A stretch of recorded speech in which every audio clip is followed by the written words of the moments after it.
ഞാൻ എൻ്റെ വീട്ടിൽ നിന്ന് പുറത്ത് ബാഗ് കൊടുത്തിട്ട് ഞാൻ ഇറങ്ങിയത് ഞാൻ എഴുതി ജീവിക്കുന്നുണ്ട് വെല്ലുവിളിച്ചുകൊണ്ടാണ്. പുറത്തിറങ്ങിയപ്പോൾ എനിക്ക് മനസ്സിലായത് എഴുതി ജീവിക്കാൻ പറ്റില്ല എന്ന്.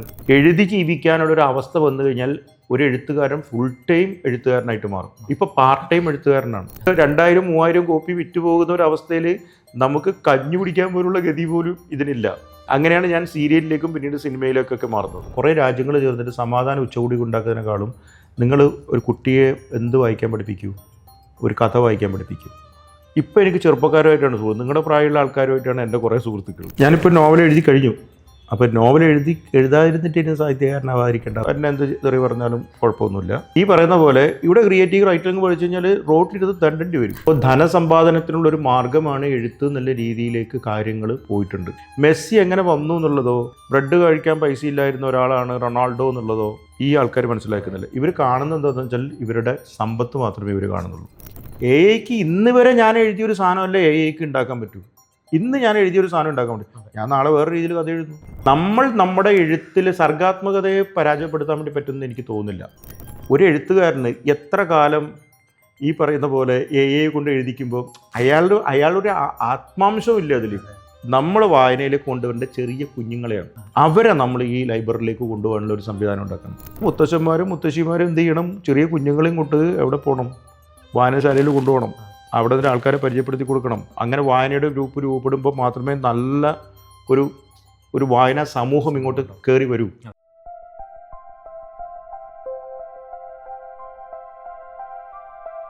എഴുതാൻ ആഗ്രഹിക്കുന്നവരെല്ലാവരും വായിച്ചിരിക്കണമെന്ന് പറയാറുള്ള റിൽക്കെയുടെ യുവകവിക്കുള്ള കത്തുകൾ എന്ന പുസ്തകത്തിനെ പറ്റി കേൾക്കുന്നതിന് മുൻപ് തന്നെ എഴുത്തുമോഹം മനസ്സിൽ കയറിക്കൂടിയ കാലത്ത് എല്ലാവരും പറഞ്ഞു കേട്ടിട്ടുള്ള അല്ലെങ്കിൽ വായിച്ചു തുടങ്ങിയിട്ടുള്ളൊരു കഥയുണ്ട്. കാസർഗോഡത്തെ ഒരു ഉൾനാടൻ പ്രദേശത്ത് നിന്നും തലശ്ശേരിയിലേക്ക് വണ്ടി കയറി അവിടെ എൻ ശശിധരൻ എന്ന മലയാളത്തിൽ എന്നറിയപ്പെടുന്ന സാഹിത്യകാരനെ കണ്ട് എഴുതാനുള്ള ആഗ്രഹവും എഴുതാൻ പറ്റാതെ പോകുന്നതിലുള്ള സങ്കടവും ഒക്കെ നിരന്തരം പറഞ്ഞുകൊണ്ടിരുന്ന ഒരു ചെറുപ്പക്കാരൻ.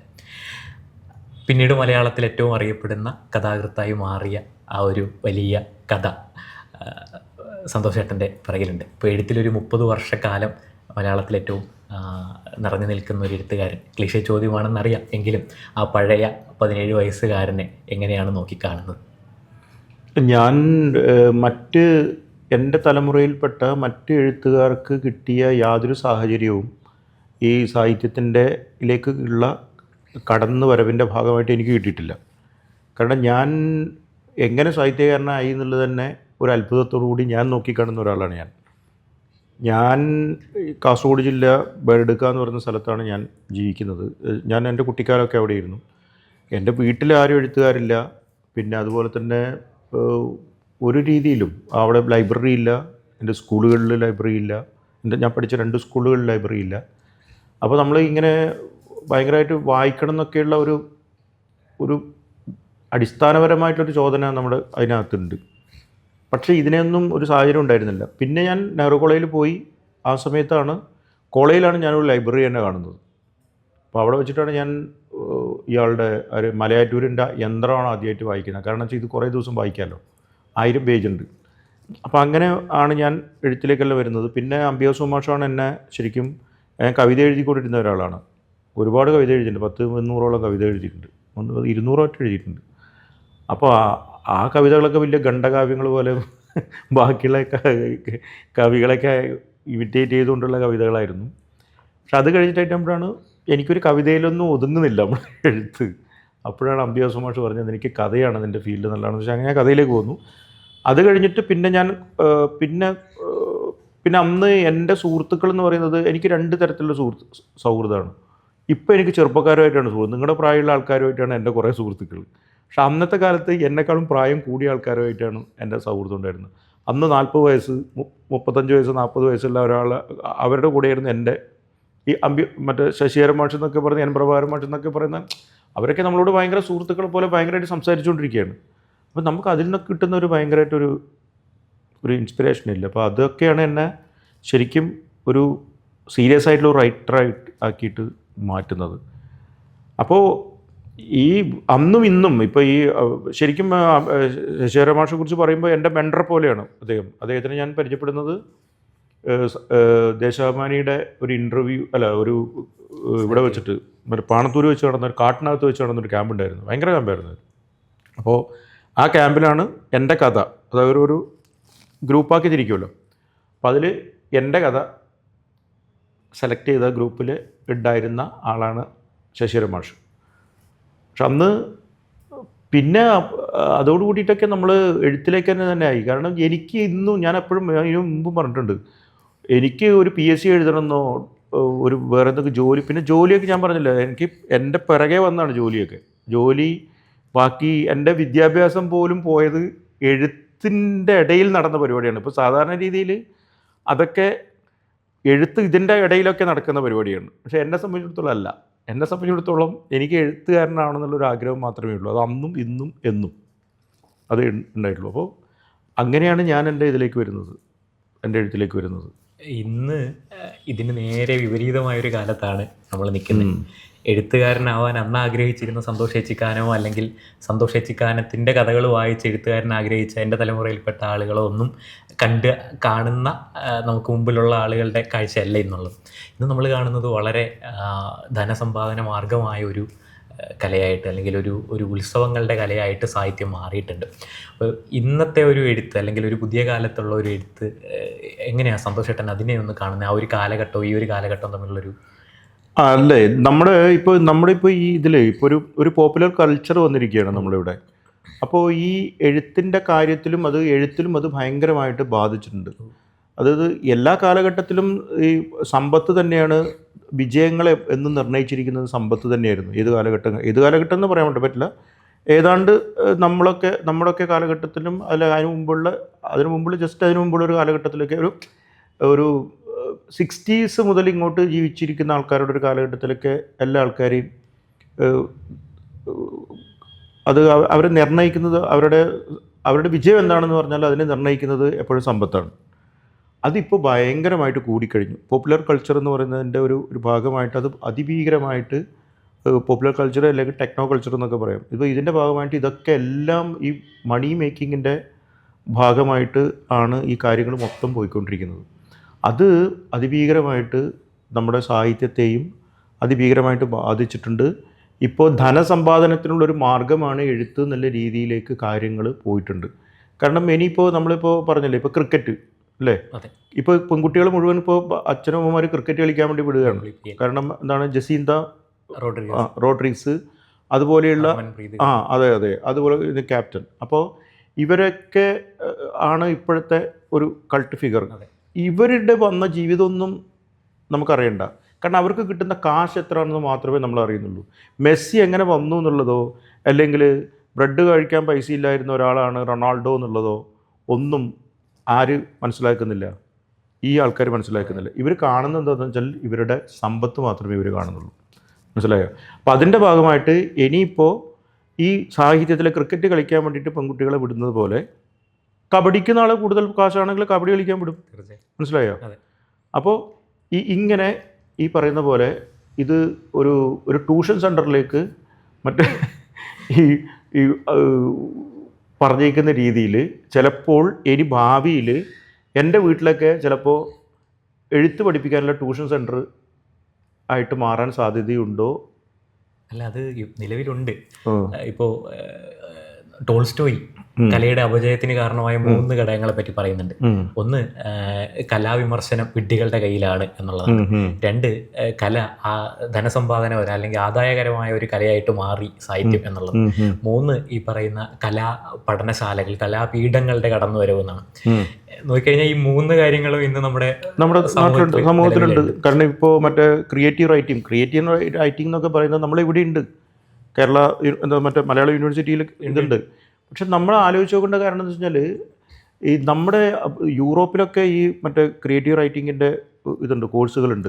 അതൊക്കെ വലിയ വലിയ റൈറ്റേഴ്സും അങ്ങനെയുള്ള നോബൽ സമ്മാനം കിട്ടിയതും അതുപോലെ തന്നെ മറ്റ് ഇതൊക്കെ ഉള്ള വലിയ വലിയ റൈറ്റേഴ്സും അങ്ങനെയുള്ള ആൾക്കാരും വന്നിട്ട് പഠിപ്പിക്കുന്നതാണ്. അതുപോലെ തന്നെ അതുപോലെ പഠിപ്പിക്കുന്ന അധ്യാപകരും അതുപോലെയുള്ള ആൾക്കാരാണ്. നമ്മളിവിടെ ആൾക്കാർ എന്താ പഠിപ്പിച്ചുകൊണ്ടിരിക്കുന്നത്? ഇവിടെ ക്രിയേറ്റീവ് റൈറ്റിംഗ് പഠിച്ച കുട്ടിക്ക് ഞാൻ എന്ത് തെറി പറഞ്ഞാലും കുഴപ്പമൊന്നുമില്ല. ഈ പറയുന്ന പോലെ ഇവിടെ ക്രിയേറ്റീവ് റൈറ്റിംഗ് പഠിച്ചു കഴിഞ്ഞാൽ റോട്ടിലിരുന്ന് തണ്ടേണ്ടി വരും. അതിനുള്ള സാധ്യതയില്ല ഇവിടെ. ഈ ക്രിയേറ്റീവ് റൈറ്റിംഗ് എന്തിനാണ് ഇവിടെ പഠിപ്പിച്ചുകൊണ്ടിരിക്കുന്നത്? ഇതിപ്പോൾ ജോലി സാധ്യത എന്ന് പറഞ്ഞിട്ടല്ലേ. ഇവിടെ ജോലി സാധ്യതയ്ക്ക് വേണ്ടിയിട്ടാണ്. ഇപ്പോൾ ഇവിടെ പഠനം എന്ന് പറഞ്ഞൊരു സാധനം എന്തിനാണ്? ജോലി സാധ്യത, ജീവിതം അല്ലേ, ഭാവി ജീവിതം മെച്ചപ്പെടുത്താനും ഭാവി ജീവിതം രൂപപ്പെടുത്താനുള്ള ഒരു സംവിധാനമാണ് വിദ്യാഭ്യാസം. അല്ലെ അറിവ് നേടുക, ജ്ഞാനം നേടുക എന്ന് പറയുന്ന, അറിവ് നേടുക എന്ന് പറയുന്ന സാധനം മാത്രമേ ഉള്ളൂ. ജ്ഞാനം നേടുക എന്ന് പറയുന്നൊരു സംവിധാനം ഇവിടെ ഇല്ല. ലോകത്തും ഇല്ലായിരിക്കും ചിലപ്പോൾ.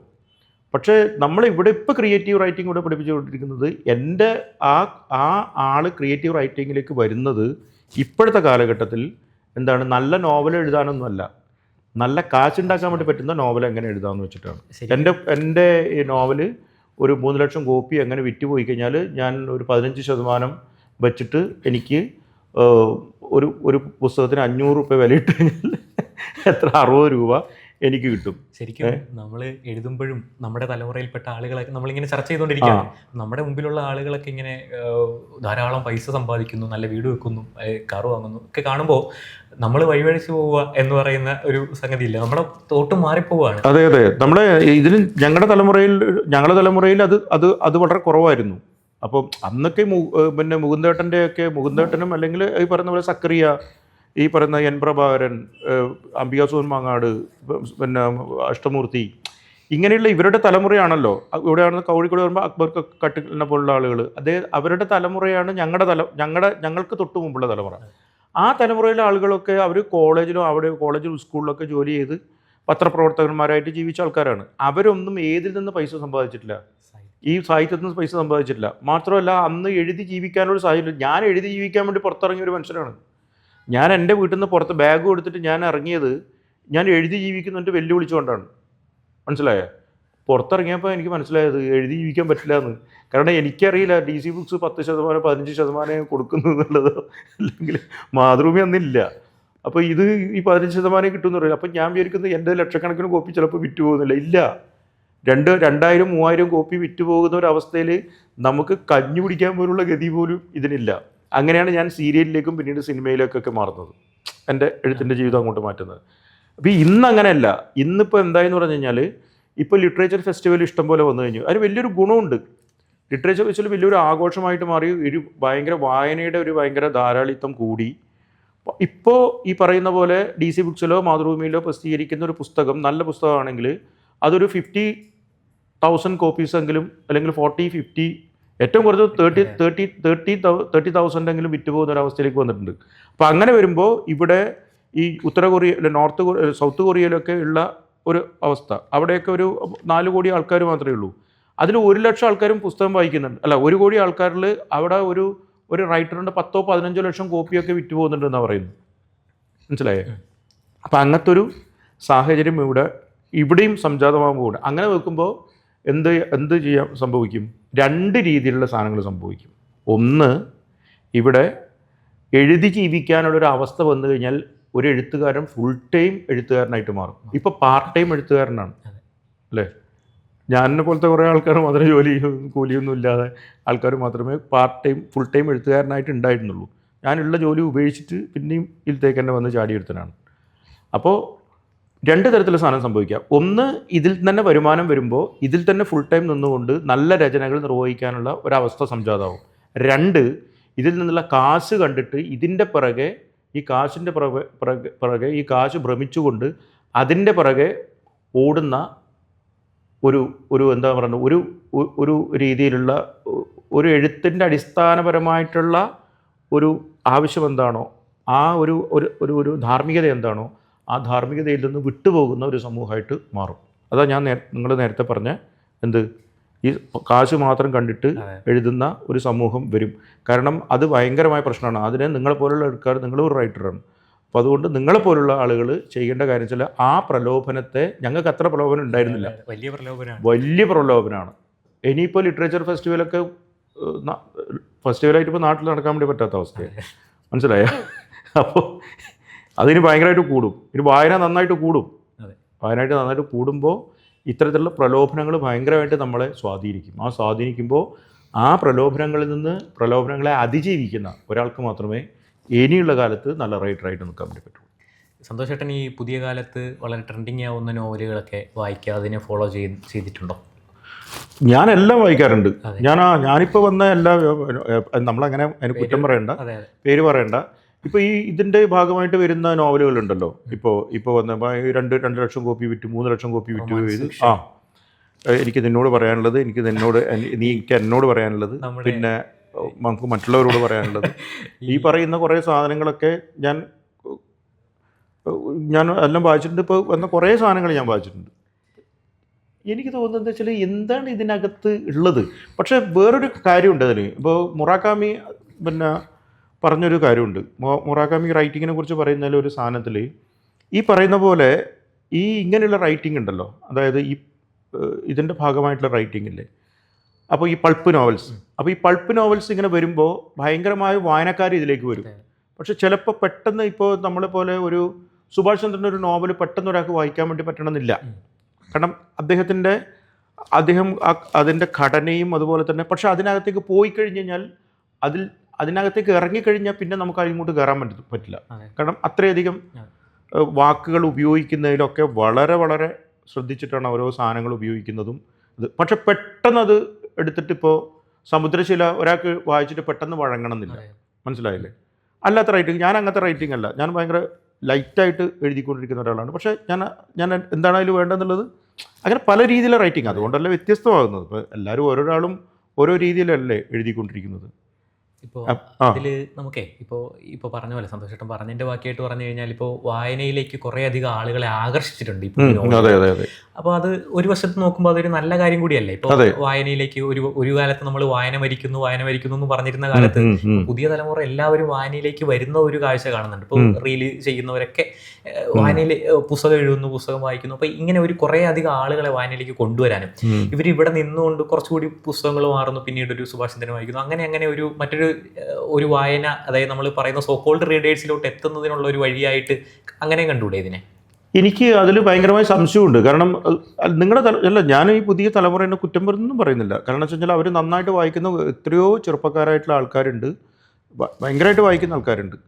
അപ്പോൾ പക്ഷെ വേറൊരു രീതിയിൽ ഇപ്പോൾ ഈ ലിറ്ററേച്ചർ ഫെസ്റ്റിവൽ, പിന്നെ അതുപോലെ തന്നെ ഈ പറയുന്ന പോലെ നമ്മൾ വേറെ കാര്യം ആലോചിച്ച് നോക്കണം. നിങ്ങൾ ഇത് എത്രമാത്രം ആൾക്കാർ വായിക്കുന്നുണ്ട് എന്നുള്ള ഒരു വലിയ പ്രശ്നമുണ്ട്.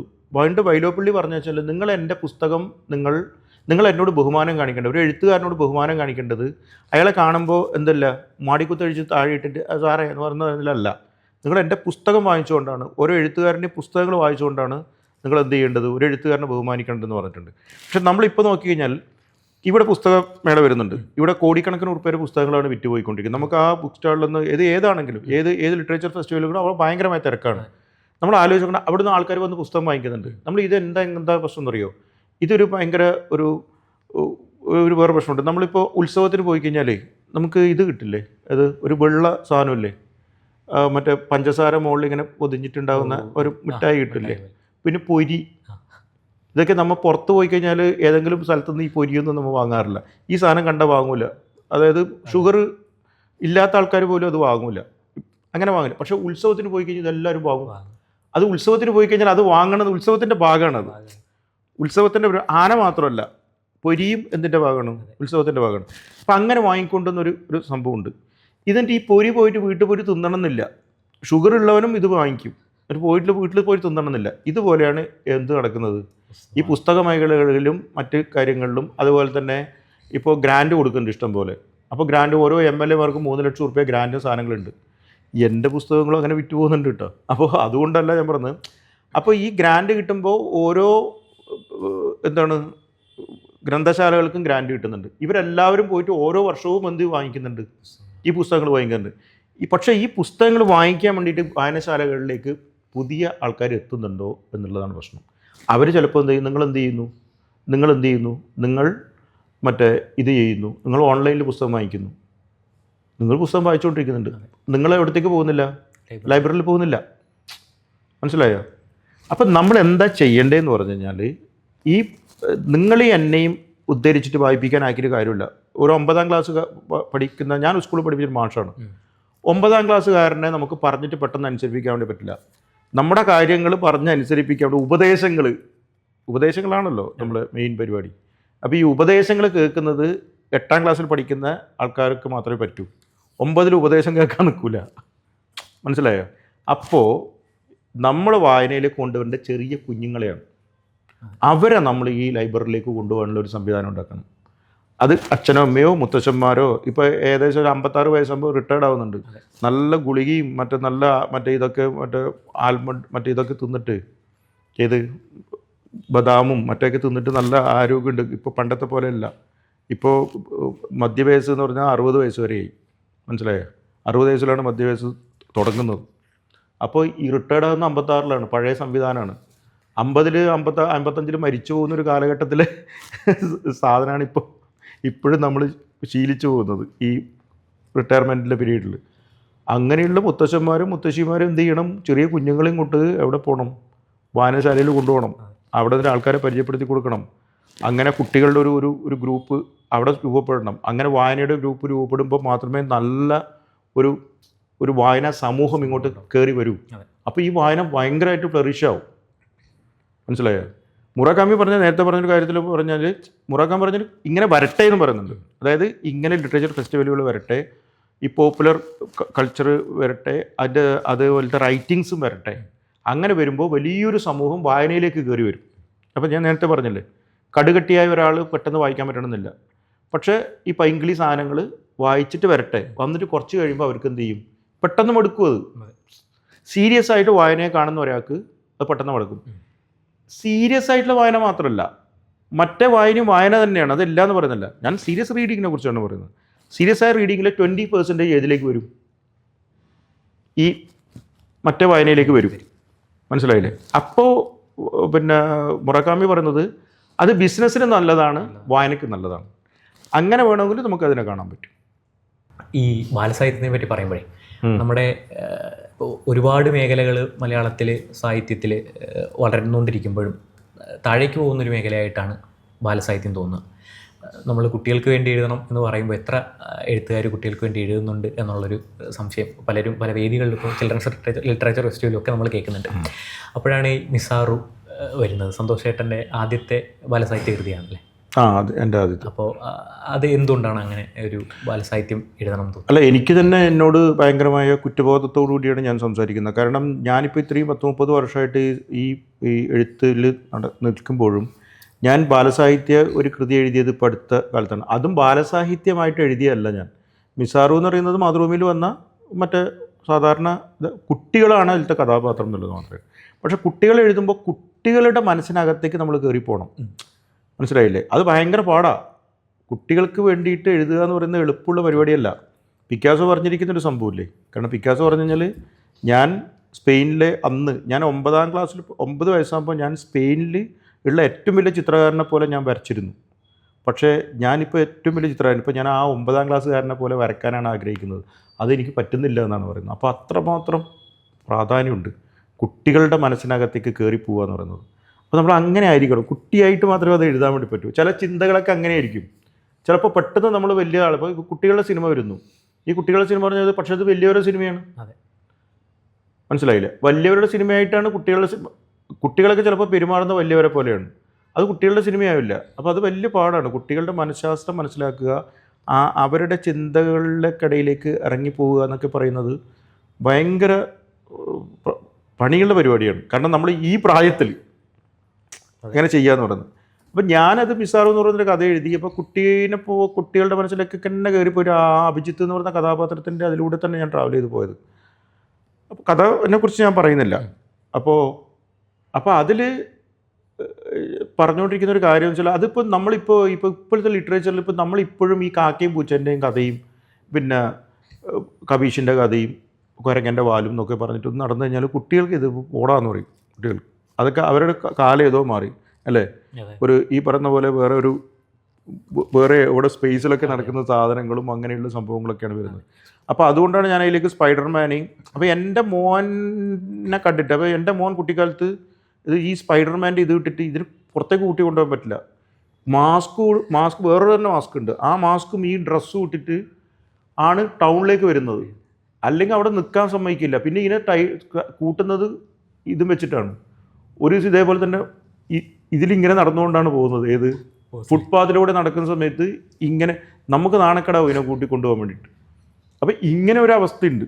മനസ്സിലായോ? അപ്പം ഞാൻ അതൊക്കെ കണ്ടിട്ടാണ് ഇപ്പം എല്ലാവരുടെ ജീവിതത്തിലേക്കും ഒരു ഡോറിമോനോ സ്പൈഡർമാനോ ഒന്നും കടന്നു പോകാത്ത ഒരു കുട്ടിക്കാലം ഇപ്പോൾ ഇല്ല, അല്ലേ? നമ്മുടെ അതിലാണെങ്കിൽ കബീഷ്, എൻ്റെ കാലത്ത് കബീഷിനിലൂടെ കടന്നു പോകാത്ത ഒരു മറ്റേ ഇതില്ല. അപ്പം അതുപോലെ അങ്ങനത്തെ കഥാപാത്രങ്ങൾ നമ്മൾ ഈ കഥയിലേക്ക് കൊണ്ടുവരുമ്പോൾ ഇത് കുട്ടികൾക്ക് പെട്ടെന്ന് അവർക്ക് അതിനെ ക്യാച്ച് ചെയ്യാൻ പറ്റും. മനസ്സിലായില്ലേ? അപ്പോൾ ഈ കഥ വന്നിട്ട് വരുമ്പോൾ ഞാൻ ഇത് കുട്ടികളുടെ കഥയാക്കിയിട്ട് വേറെ തന്നെ ഇറക്കി. അതായത് എൻ്റെ ദേശീയ മൃഗത്തിൽ ഈ കഥയുണ്ട്, ഉൾപ്പെടുത്തിയിട്ടുണ്ട്. പക്ഷെ അതേ സമയത്ത് തന്നെ മിസാറു എന്ന് പറഞ്ഞിട്ട് തന്നെ ഞാൻ കുട്ടികൾക്ക് ഇതും വേറൊരു ഉപതാംശ വൃക്ഷത്തിലൊരു പൂവ് എന്ന് പറയുന്ന ഞാൻ മുമ്പ് എഴുതിയൊരു കഥ, അത് കുറേ നാടകമാക്കിയിട്ട് കുറേ സ്റ്റേറ്റിലൊക്കെ ഒരുപാട് അവാർഡൊക്കെ കിട്ടിയത്. അപ്പോൾ ആ ഒരു കഥയും കൂടി ചേർത്തുകൊണ്ട് ഞാനൊരു പുസ്തകമാക്കി മാറ്റി. എന്താണെന്ന് വെച്ച് കഴിഞ്ഞാൽ ആലപ്പുഴ അതിരൂപതയുടെ കീഴിൽ ഒരു 26 സ്കൂളുകളുണ്ട്. അവിടുത്തെ ഒരു അച്ഛനുണ്ട്. ആ അച്ഛൻ്റെ പിന്നെ കീഴിലാണ് ആ സ്കൂളുകളുള്ളത്. അവിടുത്തെ അച്ഛൻ നല്ല വൊറേഷ്യസ് റീഡർ. എന്നെ അറിയുന്നില്ല അച്ഛൻ ആ കഥ വായിച്ചിട്ട് ഭയങ്കര ഇഷ്ടപ്പെട്ടിട്ട് ഇത് കുട്ടികൾ വായിക്കണം എന്ന് പറയുന്ന ഒരു ഇതുണ്ടല്ലോ. ഇപ്പം എല്ലാം ക്രൂവാലിറ്റിയാണ്. ഇപ്പം നമ്മൾ ഇപ്പോൾ സ്പൈഡർമാൻ ആണെങ്കിൽ തന്നെയും സ്പൈഡർമാനോ അല്ലെങ്കിൽ വേറെ ഏതെങ്കിലും കഥാപാത്രം വിജയിക്കുന്ന എങ്ങനെയാണ്? ശരീരത്തിൻ്റെ ബലം കൊണ്ടാണ് വിജയിക്കുന്നത്. മനസ്സിലായോ? ഫൈറ്റ് ചെയ്തിട്ട് ശരീരത്തിൻ്റെ ബലം കൊണ്ടാണ് വിജയിക്കുന്നത്. ഫിസിക്കലി ആയിട്ടുള്ള നേരിടലാണ്. പക്ഷേ നമുക്ക് എന്ത് ചെയ്യാൻ വേണ്ടി പറ്റും? സത്യസന്ധത കൊണ്ടും ഒക്കെ നമുക്ക് പല ആൾക്കാരെയും തോൽപ്പിക്കാൻ വേണ്ടി പറ്റും, അല്ലേ? വലിയ സംഭവമാണ്. നമ്മൾ ബുദ്ധി കൊണ്ട് ഒരാളെ തോൽപ്പിക്കാൻ വേണ്ടി പറ്റും. കബീഷ് പലപ്പോഴും ബുദ്ധി കൊണ്ടും അങ്ങനെയൊക്കെയാണ് മറ്റേ ആൾക്കാരെ തോൽപ്പിക്കുന്നത്. ഡിങ്കനൊക്കെ വന്നപ്പോഴാണ് പിന്നെ ഫൈറ്റിംഗ് ഒക്കെ തുടങ്ങുന്നത്, പിന്നെ കുറേ കഴിയുമ്പോൾ. അപ്പോൾ ഈ രീതിയിൽ ഇപ്പോൾ ഉള്ള കഥാപാത്രങ്ങൾ മുഴുവൻ ഡിസ്ട്രക്ഷനാണ്, കൺസ്ട്രക്ഷൻ ഇല്ല. എല്ലാറ്റിനെയും വാളെടുക്കുക, പിന്നെ പുതിയ പുതിയ വെപ്പൺസ് ഉണ്ടാക്കുക. ഈ വെപ്പൺസ് തന്നെ മാർക്കറ്റിലേക്ക് എത്തിക്കുന്നുണ്ട്, അല്ലേ? ഈ വെപ്പൺസാണ് പിന്നെ കുട്ടികളത് ടോയ് ആയിട്ട് വാങ്ങിക്കൊണ്ടിരിക്കുന്നത്. എപ്പോൾ നോക്കിക്കഴിഞ്ഞാൽ ഈ ക്രൂവാലിറ്റിൻ്റെ ഉള്ളിൽ കിടക്കുന്നുണ്ട്. ഈ ക്രൂവാലിറ്റീനകത്തുനിന്ന് കുട്ടികളെ രക്ഷിച്ചെടുക്കുക എന്ന് പറയുന്നത് ഒരു റൈറ്ററല്ല, എല്ലാവരുടെ ഉത്തരവാദിത്തമാണ്, ഒരു റൈറ്ററുടെ ഉത്തരവാദിത്തമാണ്. അപ്പോൾ അതിൻ്റെ ഭാഗമായിട്ട് പക്ഷേ ഈ ഇങ്ങനെ പെട്ടുകിടക്കുന്ന കുട്ടികളെ, ആയുധങ്ങൾക്കിടയിൽ പെട്ടുകിടക്കുന്ന കുട്ടികളെ, ഒരു പിന്നെ യുദ്ധഭൂമിയിൽ നിന്നുകൊണ്ടിരിക്കുന്ന കുട്ടികളെ വലിച്ചെടുത്തിട്ട് ധാർമ്മികത ഇതിൻ്റെ സമാധാനത്തിൻ്റെ മാർഗങ്ങളിലേക്ക് കൊണ്ടുപോകാൻ പെട്ടെന്ന് പറ്റില്ല. അത് വലിയ പാടാണ്. അപ്പം അങ്ങനത്തെ കഥകൾ നമ്മൾ എഴുതണം. പക്ഷെ അത് അവർക്ക് ഭയങ്കര ഈ സ്പൈഡർമാൻ കാണുന്ന പോലെ തന്നെ വളരെ താല്പര്യത്തോടുകൂടി കാണാനുള്ള ഒരു രചനാ രീതിയും ഒക്കെ നമ്മൾ അവലംബിക്കണം. എന്നാൽ മാത്രമേ നടക്കുള്ളൂ. അത് വലിയ പണിയാണ്. അതിൻ്റെ ഒരു പരീക്ഷണം മാത്രമാണ് ഞാൻ നടത്തി. ഞാൻ കുട്ടികൾക്ക് വേണ്ടി എഴുതിയല്ല കേട്ടോ. ചിലപ്പോൾ കുട്ടികൾക്ക് വേണ്ടി എഴുതിയിട്ടുണ്ടെങ്കിൽ ചിലപ്പോൾ ഈ കഥ പരാജയപ്പെട്ടതിന്. അപ്പോൾ ഞാനത് കുട്ടികളുടെ വെച്ചുകൊണ്ട് ഞാൻ എഴുതിയ സംഭവമാണ്. അപ്പോൾ ഈ അച്ഛൻ അവിടെ 26 സ്കൂളുകളിൽ ഒറ്റ ദിവസം ഈ കഥ വായിച്ചോളണം എന്ന് പറഞ്ഞിട്ട് ഇൻസ്ട്രക്ഷൻ കൊടുത്തു.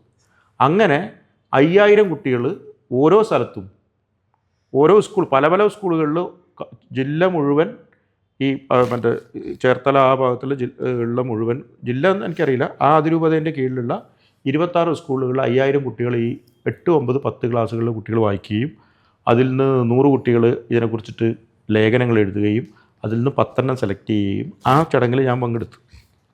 അപ്പോൾ എനിക്ക് തോന്നി കുട്ടികൾ പിന്നെ എന്നെ ഒരുപാട് വന്ന് വിളിച്ചു. ഭയങ്കരമായിട്ട് കുട്ടികൾ ഭയങ്കരമായിട്ട് ഇത് ചെയ്യും. അപ്പോൾ അവർ വിളിക്കും. അവർക്ക് അങ്ങനത്തെ പേടിയൊന്നുമില്ലല്ലോ എന്തെടുത്ത്, പ്രത്യേകിച്ച് ഇപ്പോഴത്തെ ഈ ആൽഫ സമൂഹമല്ലേ, ഓന്മാർ വിളിക്കും. എന്താണ് അതിൽ നിന്ന് ഇങ്ങനെയാണ് സ്പൈഡർമാൻ വന്നത്. എനിക്ക് ഭയങ്കര ഇഷ്ടം തോന്നി. അപ്പോഴാണ് ഞാൻ വെച്ചത് കുട്ടികൾക്ക് ആവശ്യമുണ്ട് ഈ സാധനം.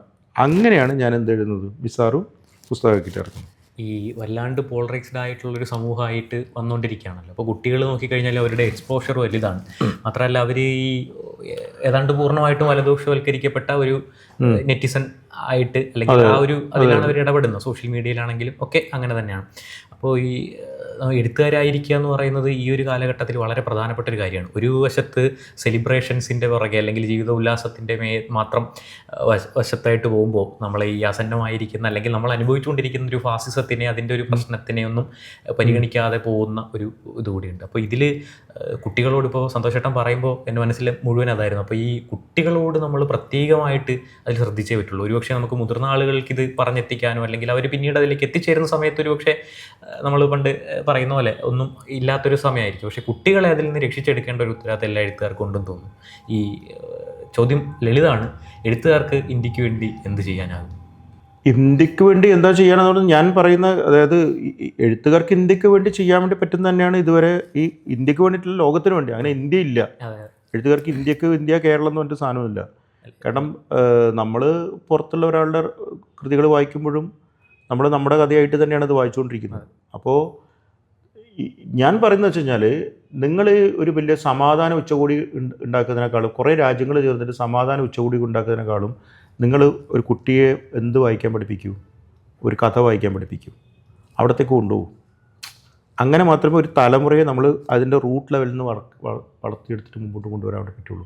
അപ്പോൾ ചിൽഡ്രൻ ലിറ്ററേച്ചർ വളരെ സജീവമായിട്ട് ഇവിടെ ഉണ്ടാവേണ്ടതുണ്ട്. നല്ല നല്ല സാധനങ്ങൾ അവരെയും കൂടി ഉൾപ്പെടുത്തിക്കൊണ്ടുള്ള കഥകളായിരിക്കണം. അല്ലാതെ നമ്മളിപ്പോൾ അവർ തള്ളിക്കളഞ്ഞ കുറേ സാധനങ്ങളുണ്ട്. ആ സാധനങ്ങളെ എടുത്തിട്ട് നമ്മൾ അതേ ടൂൾസ് തന്നെ ഉപയോഗിച്ചിട്ട് വീണ്ടും അവർക്ക് കൊടുത്തിട്ട് കാര്യമില്ല, അല്ലേ?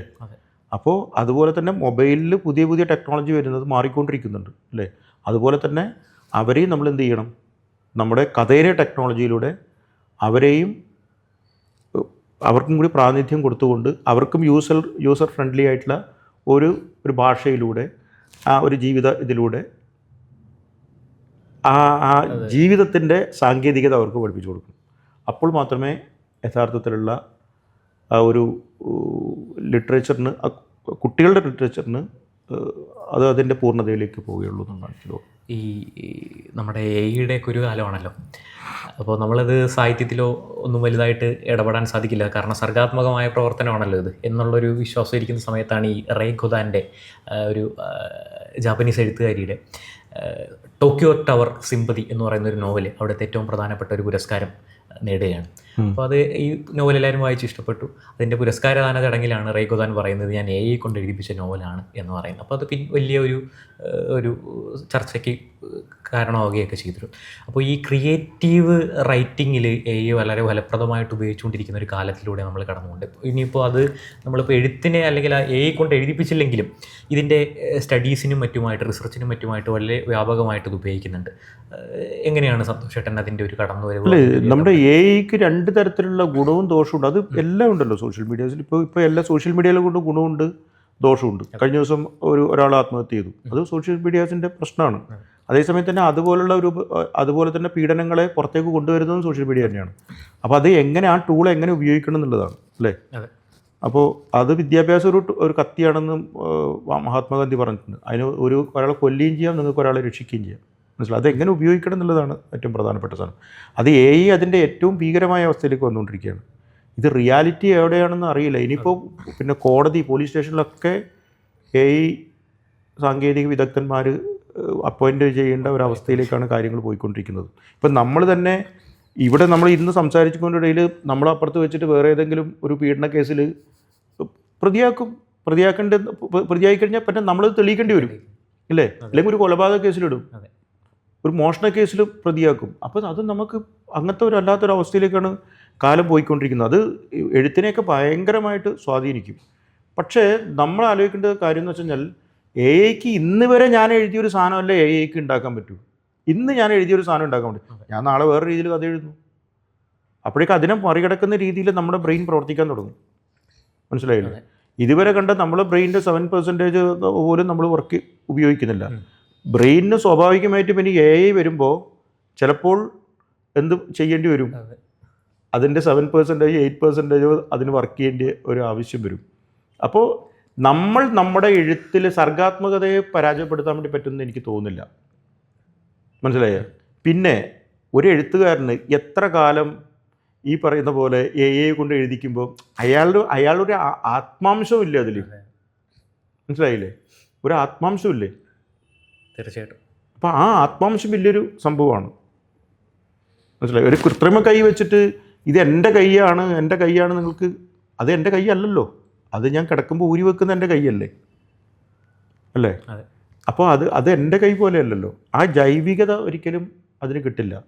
അപ്പോൾ ഇതൊക്കെ താൽക്കാലികമായിട്ട് വരും. പിന്നെ അതിൻ്റെ ഗുണങ്ങൾ ഒരുപാടുണ്ട്. അപ്പോൾ നമ്മൾ നോവൽ എഴുതുമ്പോൾ അല്ലെങ്കിൽ കഥ എഴുതുമ്പോൾ റിസർച്ചിന് വേണ്ടിയിട്ട് എത്ര പെട്ടെന്ന് നമുക്കിപ്പോൾ AI കാര്യങ്ങൾ ചോദിച്ചാൽ നമുക്ക് കറക്റ്റായിട്ട് ആ സാധനങ്ങൾ മുഴുവൻ കിട്ടും. അതെ. അപ്പോൾ നമുക്ക് അതിനൊക്കെ ഭയങ്കരമായിട്ട് ഗുണകരമായിട്ടാണ്. അതിലേ ഇപ്പോൾ നമ്മൾ എഴുതപ്പെട്ട വെച്ചതോ അല്ലെങ്കിൽ രേഖപ്പെടുത്തപ്പെട്ടതോ ഒക്കെ ആയിട്ടുള്ള വിവരങ്ങൾ മാത്രമേ നമുക്ക് എഴുതി തരാൻ അതെ അതെ.